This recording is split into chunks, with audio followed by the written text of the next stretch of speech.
अगर पिछले एक हफ्ते का एवरेज डेली केसेस का डेटा हम एनालाइज करें तो देखते हैं कि ऑन एन एवरेज पूरे विश्व में 25,13,144 केसेस वीकली बेसिस पर हम देख रहे हैं कि ये आ रहे हैं।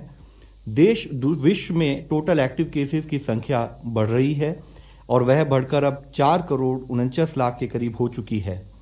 इसी तरीके से अगर हम देखें कि पिछले जो 10 जनवरी में जो डेटा विश्व का रिपोर्ट हुआ है उसमें अब तक का हाईएस्ट ग्लोबल केसेस यानी कि अराउंड 31.59 लाख केसेस 10 जून को रिपोर्ट हुए हैं। इसी के साथ ही अगर हम देखते हैं तो विश्व के सभी देशों में एक हाई सर्ज नोट किया जा रहा है। करीब 159 देश ऐसे हैं जहां पर इंक्रीज इन केसेस नोट किया जा रहा है। यूरोप के ऐसे 8 देश हैं जहां पर पिछले 2 हफ्ते में केसेस 2 गुना से अधिक हो चुके हैं। फ्रांस, जिसकी की एक लिमिटेड ही पॉपुलेशन है, छोटी पॉपुलेशन है, वहां पर भी एज हाई है 3.33 लाख केसेस 7 जनवरी को रिपोर्ट हुए हैं।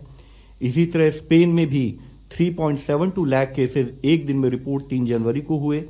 यूके में भी इसी तरीके से 2.2 लाख केसेस 4 जनवरी को नोट किए गए हैं।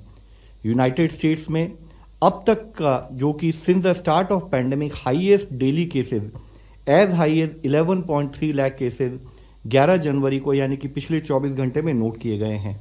उसी तरीके से हमारे एशिया महाद्वीप में भी 36 कंट्रीज ऐसी हैं जहां पर कि एक high surge week on week basis पर केसेस में नोट किया जा रहा है।